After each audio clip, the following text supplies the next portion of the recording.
غم میں مبتلا ہونے اور سوگ کی کیفیت طاری کرنے میں بہت فرق ہے. کام کاج چھوڑ کر بہت دنوں تک کسی مخصوص جگہ جیسے گھر، میدان یا قبرستان میں شامیانے ڈلوا کر یا مسجد وغیرہ میں تعزیت کی خاطر جمع ہونا، یا وقت، دن، ہفتے، مہینے مقرر کر کے غم کو تازہ کرنے بیٹھنا اور سوگ کا ماحول بنائے رکھنا غیر اسلامی کام. تعزیت کی خاطر عورتوں اور مردوں کا اجتماع یعنی اکٹھا ہونا، مکس گیدرنگ، یہ ناپسندیدہ. یعنی بعض گھرانوں میں اس بات کی پرواہ نہیں کی جاتی، ادھر مرد بیٹھے ادھر عورتیں بیٹھی ہیں، گپ شپ ہو رہی ہے، ہنسی مذاق ہو رہا ہے، کیا تعزیت کرنے بیٹھے. وہ تعزیت کیا بن جاتی ہے؟ Social gathering. اور اس میں مردے کے لیے تو کچھ ہو نہیں رہا ہوتا، گھر والوں کے لیے تو کچھ ہو نہیں رہا ہوتا، اپنی کہانیاں سنائی جا رہی ہوتی ہیں، اپنی باتیں کی جا رہی ہوتی ہیں، اور گھر والوں پہ الٹا بوجھ ڈالتے ہیں. اچھا چائے لے آؤ، اب پانی لے آؤ، اب فلاں چیز لے آؤ، آرڈر پہ آرڈر کیے چلے جا رہے ہوتے ہیں. یہ انسانیت ہے؟ اور بعض لوگ بےچارے کسی کی وفات کے بعد کنگال ہو جاتے ہیں. ادھر سے کمانے والا جاتا ہے اور ادھر سے جو اس کی جمع پونجی ہوتی ہے وہ مہمانداریوں میں خرچ ہو جاتی ہے. کتنا بڑا ظلم ہے. اور ہم بعض اوقات ناسمجھی میں اس کا حصہ بن رہے ہوتے ہیں. تو اس سے بھی پرہیز کرنے کی ضرورت ہے کہ بلا وجہ کسی میت کے گھر میں مہمان بن کے نہ رہیں کہ ان کے اوپر ایک بوجھ بن جائے. بعض لوگوں کو تو میں نے یہاں تک دیکھا ہے وہ بےچارے آنے والوں کو کھلانے کے لیے قرضے لے رہے ہوتے ہیں.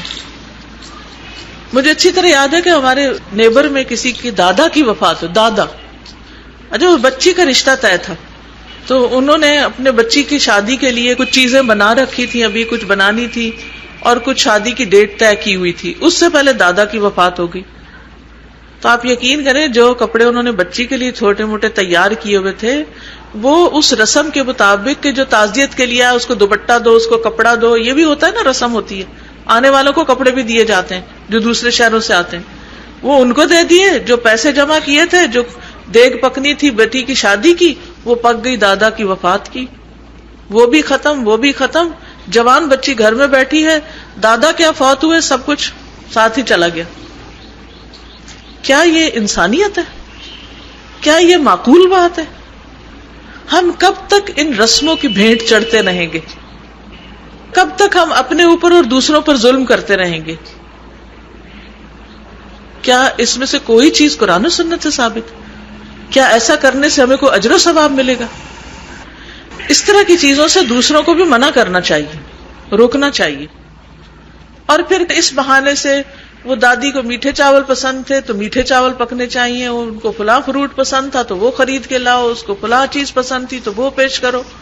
اور پھر جو سلسلہ شروع ہوتا ہے ہر جمعرات کا، اور پھر 40ویں کا، اور پھر برسی کا، اور پھر پتہ نہیں کس کس چیز کا، جو ایک ختم ہونے کا نام ہی نہیں لیتے. مرنے والا مر کے ختم ہو چکا، آپ اس قصے کو ختم ہی نہیں کر رہے.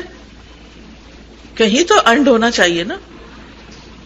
ان چیزوں میں ہمارا مال بھی جاتا ہے، وقت بھی جاتا ہے، دین بھی جاتا ہے. تو اس لیے اس تعلیم کو عام کرنا، ان کتابوں کو گھروں تک پہنچانا، لوگوں تک پہنچانا، اپنی حد تک ان کو سمجھانا، یہ نہایت ضروری ہے تاکہ ہم اپنی شادیوں اور اپنی وفات میں سادگی اختیار کریں، کیونکہ سادگی ایمان کا حصہ ہے. بعض اوقات ہم کہتے ہیں اچھا کیا ہے، خوشی کا موقع ہے تو یہ پہن لیا تو کیا ہوا، یہ کر لیا تو کیا ہوا. اور کبھی کہتے ہیں یہ غم کا موقع ہے، اس موقع پر تو ایسا کرنا جائز ہے. کیا سنت سے بھی ایسی کوئی چیز ثابت ہے؟ اس پہ بھی ہمیں غور کرنا چاہیے. سیدنا جریر بن عبداللہ بجلی فرماتے ہیں کہ ہم لوگ میت کے گھر والوں کے پاس اکٹھا ہونا اور اس کے دفن ہونے کے بعد کھانا تیار کرنا نوحہ کا حصہ سمجھتے تھے، یعنی ناپسندیدہ چیز تھی.